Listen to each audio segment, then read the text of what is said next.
Thank you guys for joining us for the sixth and final session with Dr. Elliott's students, nutritional science students this year.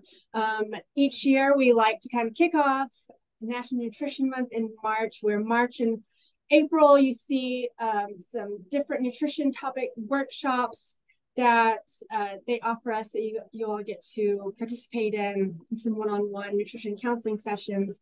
So this is our final one for this year, Nutrition Mythbusters. We have Anna, Kendra, and Olivia. So really excited to hear those myths that maybe we commonly hear when it comes to nutrition and eating. So look forward to what they have to teach us today. Awesome. Thank you so much for being here today.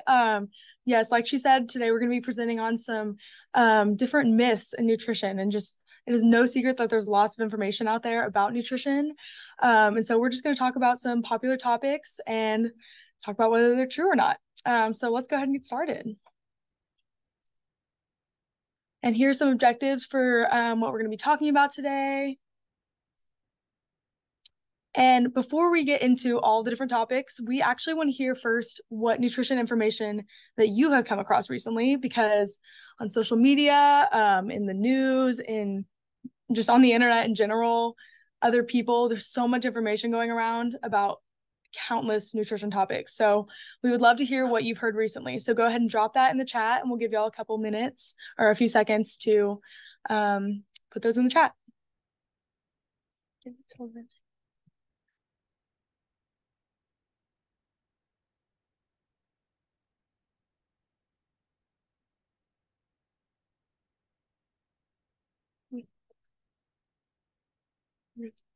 All right, so okay. We've got protein diet fad. Ooh. Carbs are the enemy. We're actually going to be covering that today, so that's exciting. High protein diets. Okay, so these are all super popular ones, so I'm glad y'all brought those up. All right. Okay, yeah, we wanted to cover some statistics relating to nutrition misinformation. One study we found saw that only 1.4% of nutrition-related videos on TikTok were created by registered dietitians. The rest were created mostly by people who had little to no nutrition expertise. Another study looked at and found that only 6% of nutrition-related social media posts by like Instagram influencers were classified as good quality. So there is a lot of stuff out there. We're going to be talking a lot about the idea of a balanced diet today. So we wanted to go over what we really mean by that when we say it. Based on the guidelines, carbs are going to be about 65% or 45 to 65% of our diet. They can be classified as simple or complex carbs, and we'll go into more of what that means later. Fats make up about 20 to 35% of our diet. And there are two main types of fats. They are, in fact, completely necessary for our diet, but we do want to try to eat more unsaturated fat sources rather than saturated sources. So think more like olive oil, nuts and seeds, avocados, fatty fish, the kinds of things that are often like liquid at room temperature. Saturated fat is going to be more like animal fat, butter, that kind of stuff that is solid at room temperature. And then proteins are going to be about 10 to 35% of our diet, which is actually much lower than I think a lot of people think. The recommendation is about 0.8 grams per kilogram of body weight, and this goes up with exercise and the type of exercise that we're doing, but oftentimes it's much, the recommendation is a little bit lower than people tend to think it is. Here's a brief overview of what we're going to be covering today. This basically what's going to happen is we're going to ask you guys a question relating to all of these different topics, and you let us know in the comments whether you think it's true or not. All right, so for our first topic, we are going to be discussing, is organic food healthier than non-organic food? So go ahead and drop in the chat what you think the answer to this question is.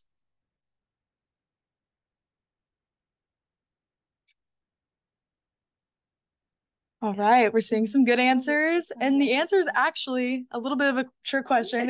It depends. So sorry about starting off with that one, but it really does depend, because when it comes to comparing organic and non-organic foods, it's not a cut and dry answer, because they both have pros and cons. And there are many different components of organic foods and non-organic foods that must be taken into consideration. So some are nutrition related and some are not. So let's start by defining what organic and non-organic foods even are. Oh, sorry. Organic foods are grown with pest controlling substances that are environmentally based and fertilizers that are made mostly of animal and plant waste. Today, we are specifically going to be focusing on plant produce. So the organic foods are the more naturally, those are the more natural substances that are used to protect the plants. In contrast, the non-organic foods are grown with synthetic fertilizers and pesticides, or they're genetically modified in some way. So there are small differences between organic and non-organic foods, and here are two of them. The biochemical differences are found in the chemical process that happens within the actual crop. So organic foods actually do produce more desired antioxidants than non-organic foods do. So that's one difference. And there is a difference in the way that they're broken down in the body. So organic foods there are things called nitrates, and those are converted in the body to become nitrites, which are toxic to the body. And so there are actually more nitrates in non-organic foods, and there are less nitrates in organic foods. And so while these are both valid differences between organic foods and non-organic foods, the most popular topic when it comes to this controversy is actually the pesticide residues, which I'm sure you may have heard about. And it is true that non-organic foods have more pesticide residues due to the increased amount of pesticides used during the growing process. And this concern is validated, as studies on pesticides exposures have shown evidence that higher exposure to pesticides increase risk for many conditions like Parkinson's disease, Alzheimer's disease, and cancer. So in light of this, lower levels of pesticides residue is a positive thing, and it does make organic foods healthier in this way. However, this leads me to my last point, that overall, there's actually no difference in nutrition quality between organic and non-organic foods. So although organic foods may be healthier in the ways that we just discussed, there's no difference in the macronutrients or micronutrients that are provided by organic or non-organic foods. Even though there are small differences between the two, the most important point I want to make in all of this is that it is most important to get proper fruit and vegetable intake, since both provide the same nutritional quality, and having an organic apple versus a non-organic apple will not provide any extra main nutrients. And I also want to address that choosing between organic and non-organic foods comes down to so many more factors than just the nutritional value.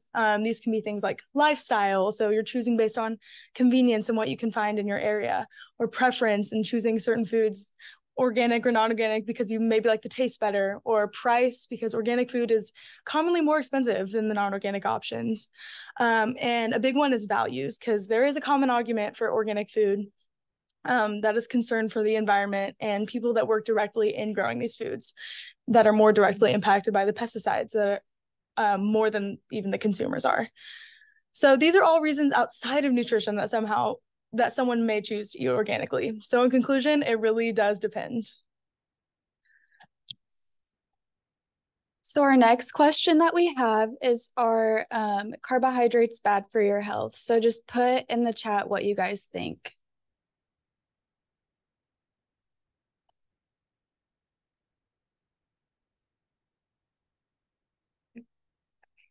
Awesome. So I see a lot of no's.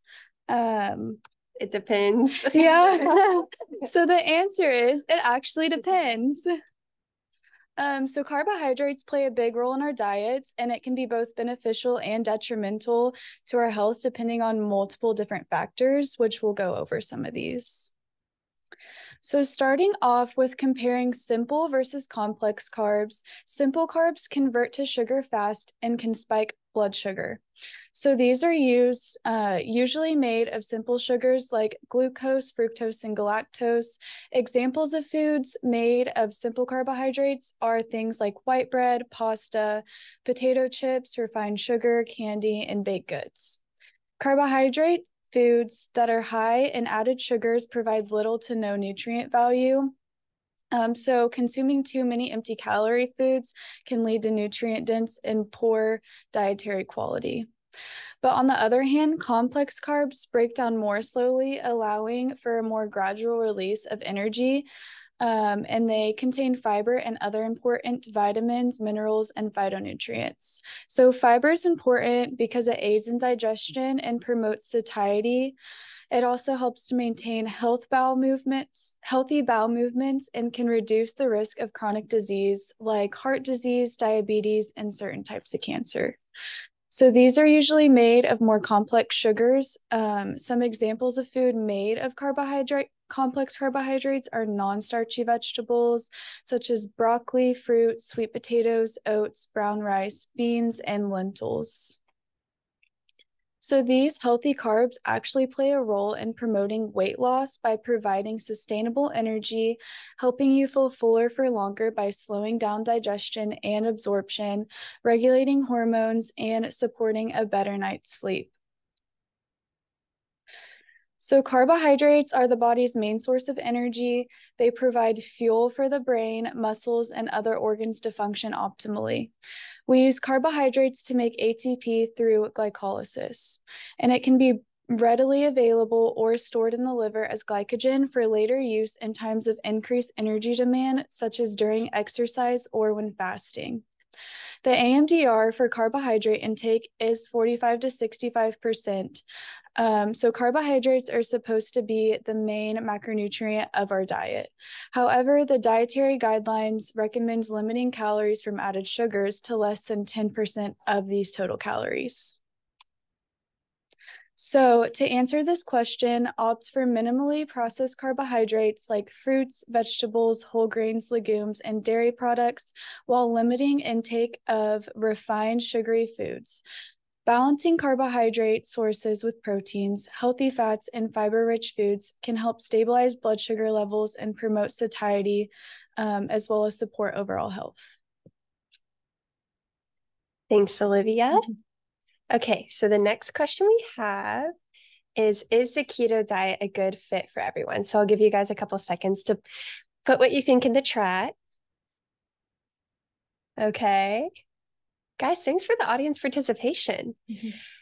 So as you might guess, it depends. So here's a brief overview of the ketogenic diet. So to go into what this is, it's a pattern of eating that focuses on increasing fat and limiting carbs.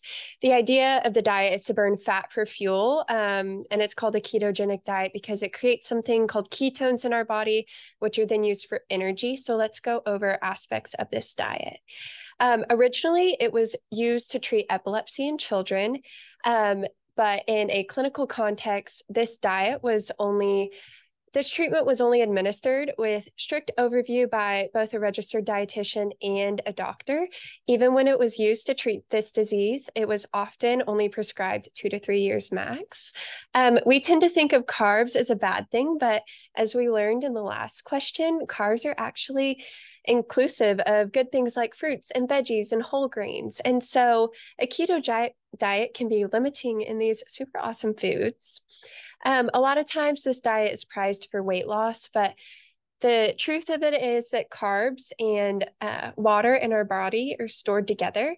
So if you limit carbs, you often also are losing water weight. So, it's common for people to lose a bit of weight at the beginning of this diet, but a lot of times it's water weight that's being lost and not actually substantial. So if we think of the balanced diet that we've talked about before, it can be hard to incorporate the ketogenic diet into this model of eating.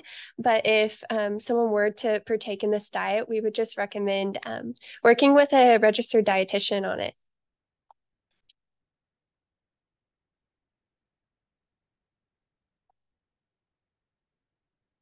So I'm sure that you guys have asked yourself this question when figuring out what sugar packet you want to use when eating at a restaurant. So do you think artificial sweeteners are bad for you?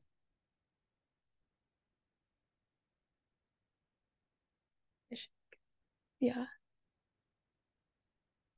Okay, so the answer is no. There's actually no evidence that artificial sweeteners are bad for you. So to start off, Nutritive sweeteners or regular sugars contain 4 calories per gram, while non-nutritive sweeteners or the artificial sweeteners actually contain 0 calories. So they are also FDA approved, as the safety is set by the acceptable daily intake, which is the estimated amount per kilogram of body weight a person can consume for a lifetime without any adverse effects. So this picture here explains how the ADI is set. The mouse has a reaction at 3 milligrams per kilogram. The max dose without adverse reaction was 2 milligrams per kilogram. So the ADI was then set to 100-fold less than the maximum dose, putting it at 0.02 milligrams per kilogram. So it's also important to keep in mind that the USDA dietary guidelines mention to consume less than 10% of calories per day from added sugars. And then a common quote that we like to use is using sugar substitutes does not make an unhealthy choice healthy, rather it makes such a choice less unhealthy. So some benefits of using these artificial sweeteners over sugar are reduced energy intake, so meaning less calories. It's specifically good for people who have diabetes because they can reduce carbohydrate intake and still have normal foods. Reduce dental caries, they're less expensive, and they're sweeter than regular sugar, so you can use less to achieve the same sweetness. And last, there's no data currently that exists to suggest that there is an effect beyond the energy intake.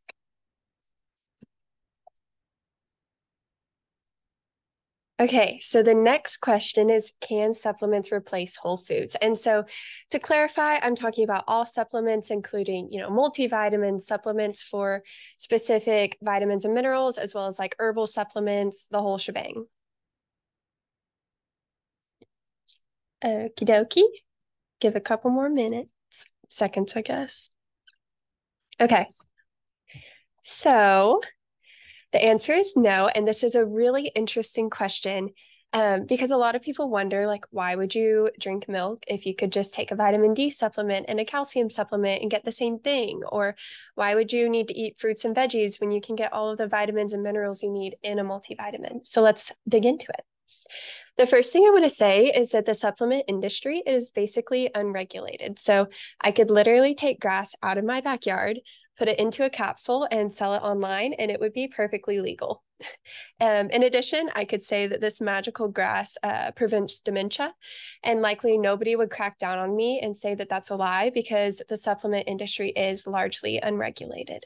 So the long story short here is that most of the time supplement companies, I won't say most of the time, but some of the time, especially online supplement companies, can't prove the claims they make. I also want to mention that we only can make supplements out of things that we know exist. So there are only 30 vitamins and minerals that have a recommended daily allowance, which is a range that has been scientifically proven to be enough to meet people's needs. The truth is that the average person eats over 10,000 compounds a day. So if all we're doing is taking a supplement out of these 30 vitamins and minerals we know about, we're missing out on all these other awesome things that we haven't learned about yet and haven't isolated and put into a capsule. The bottom line is that most healthy adults can get everything they need from a balanced diet. And we sound like a broken record talking about the balanced diet, but it's true. It's also way less expensive than buying the supplements. So now let's look at times when supplements may be beneficial. So there are certain populations where supplements, particularly multivitamins, are good because maybe that person isn't able to eat enough, or maybe they're already deficient in something. So think of someone who has a chronic disease, it can be hard for them to get enough nutrients. But these types of things can and should be talked about with a registered dietitian or a doctor. So if you are buying supplements, what should you know? Our recommendations are to buy from a store, so not online, and buy name brand products with a USP seal. So that seal means that that company went out and paid for third-party research to be done on their product to make sure that it's both safe and does what it's supposed to do. So our next question is, do you think the vegan diet gives all of the necessary nutrients one needs for their health? And I'll give you guys a few seconds.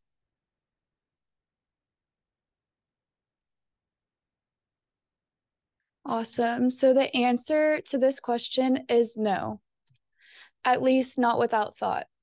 So a well-planned vegan diet can provide many essential nutrients, but some may be more challenging to obtain solely from the plant-based sources. Before going into this question, it's important to understand how proteins work. So there are 11 non-essential amino acids, and these are synthesized by the body, meaning that it's not necessary to get these from our diet. There are 9 essential amino acids, which are unable to be synthesized by the body, and these must be provided by the diet. So when participating in a vegan diet, it is important to understand what complete versus incomplete proteins are. So complete proteins contain amounts of essential amino acids in proportion needed by the body when used as a sole source of proteins. These are all animal proteins like eggs, cheese, milk, meat, and fish, and then only soy and vegetable proteins. And then an incomplete protein is lacking one or more essential amino acids or having a poor balance of these amino acids. So for example, beans contain lysine but are low in methionine, making it an incomplete protein. So this is why it's important to understand complementary proteins, especially if you are on a vegan diet. So this is when you combine 2 or more of the incomplete protein sources to make a complete protein. So for example, lysine is limiting in many grains, but abundant in peas, beans, and lentils, while methionine is limited in legumes, but supplied by grains. So legumes and grains are considered complementary. So by combining beans and grains, for example, take rice and beans, this is now a complete source of protein. And when combining these proteins to make complete sources, this doesn't have to be done in one meal sitting. So just at some point throughout the day. And since the vegan diet does not contain meat or cheese, it is very low in vitamin B12, zinc, calcium, vitamin D, and iron, and is likely to lead to deficiencies if not supplemented. So with this being said, for the vegan diet to provide all necessary nutrients for health, vegans need to consider fortified foods or supplement to fill potential nutrient gaps. So vegans need to also carefully combine different plant-based protein sources to ensure that they get all of the essential amino acids, as protein is an essential macronutrient. All righty. Okay, so our question is, are eggs too high in cholesterol to be considered healthy, basically? So we've all heard that high cholesterol is bad, but do eggs contribute to this health problem because they contain cholesterol? This was a big thing a couple years back. Okie dokie. So the answer is no. And let's go into why. So there was historically a limit on the amount of cholesterol that people could or should eat per day, because researchers thought that it caused, like dietary cholesterol caused high cholesterol. But as more research was done, they found that cholesterol that is eaten doesn't seem to have a very strong effect on the amount of cholesterol that's in our body. So the reason cholesterol tends to get a bad rap is because foods that are high in saturated fat, which does seem to make an impact on heart health, tend to be high in cholesterol as well. But eggs are kind of a rare exception to this case. They tend to be high in cholesterol and relatively low in saturated fat. So if someone was watching the amount of fat that they eat for heart health, it would be more beneficial for them to replace saturated fat with unsaturated fat sources, like cooking with olive oil instead of butter, rather than limiting eggs because they're high in cholesterol. So in conclusion, eggs can absolutely be part of the well-balanced diet. All right, and for our last question, we're going to ask, is gluten-free always the healthier option? So go ahead and answer that. Someone said, yay, eggs. For real. Awesome. So the answer is no. Eating gluten-free is actually not always healthier. So before answering this question, let's define what gluten is. Gluten is a protein that is in wheat, barley, and rye. Gluten makes foods have that doughy texture that people love in bread, cakes, all the good stuff. And gluten is in many foods, and even foods that you may not expect, or even products that you may not expect. So we're going to have a little history lesson just to look at where the gluten-free diet came from. So hang with me, but looking at where it came from is helpful for us to understand the purpose of it. So the gluten-free diet was found to have any impact for the first time during World War II, actually. And this happened because there was very limited access to fruit, vegetables, and especially grains. And many people experienced malnutrition, as you would expect, and the health of these people declined. However, the interesting thing was that people that had a disease called celiac disease actually had improved health by not eating these foods that were in shortage. Specifically grains, because they were later studied that the gluten in the grains were actually the main factor causing their celiac disease symptoms. So this diet was originally used to help people with celiac disease, and this is still true today. So it is no secret that this diet is definitely a much better option for these people that have the gluten sensitivity in some way, because it really does have a positive impact on their quality of life. There are many different known gluten sensitive conditions, which are listed on this slide. And so we've established that this diet is healthier for these populations, but why not the rest of us? In people that don't have these conditions, this diet does not have a positive impact. In a study done by Jason Wu, gluten-free foods were compared to their non-gluten-free foods counterparts at a supermarket, and they were found that there was not a superior health rating or nutritional advantage having the gluten-free version. There are potential nutrient deficiencies in many gluten-free foods, because studies have found that gluten-free foods do not have nutrients like fiber, folate, iron, niacin, riboflavin, thiamine added back into them after processing like non-gluten-free foods do. To make up for the texture change and flavor change that happens in gluten-free foods, there's often other additions to try and replicate that desired texture and flavor. And this can look like an increased level of fats, trans fats, protein, and salt. Gluten-free foods are generally more expensive, and this is negative, especially in light of the fact that if there is no healthier evidence for it being healthier for people to have. And gluten-free food is very restrictive and takes lots of work to pay attention to, and to pay attention to what can and cannot be eaten on this diet. And this can feel very dividing in social settings for people that are on this diet. So we have covered lots of information today. And I'm sorry if you're drinking out of a fire hose right now, but this just goes to show how much information exists in the world of the internet, in the world we live in right now. So how do we find out what is true and what is false? Here are some tips. We can look for evidence-based sources. So trust information from reputable organizations, and these sources typically rely on scientific research. Consult registered dietitians. They are trained professionals with degrees and can provide evidence-based advice tailored to your individual needs. Evaluate research studies and look for peer-reviewed research published in respected journals. Beware of studies funded by biased parties. Be skeptical of fads and quick fixes. Beware of diets promising rapid weight loss or extreme restrictions. Sustainable changes take time and should prioritize overall health. Check credentials. Credentials like RD, MD, or PhD in nutritional sciences are very reliable. And stay updated. Nutrition science evolves, so regularly check for updates in dietary guidelines and recommendations. And consider individual needs. So what works for one person may not work for another.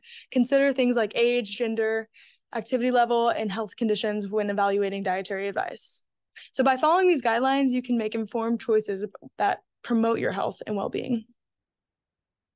And speaking of resources, the MyPlate website is a great resource for just everyone because it has reliable information about what a general healthy diet is. And that's what we've been talking about this whole time. That is the main goal. So thank you so much for listening. We are done. If you have any questions, we have about 15 minutes, I think, for questions. Is that okay? Yeah.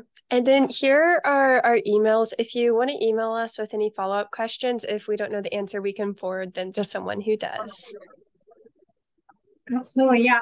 I think this just helps confirm even more just how important and useful registered dietitians are, because it can be quite challenging to navigate what is truth and what is, a myth or just a fad. And like you said, certainly with media, social media, you can get a lot of information pushed out there that is not always a real reputable source.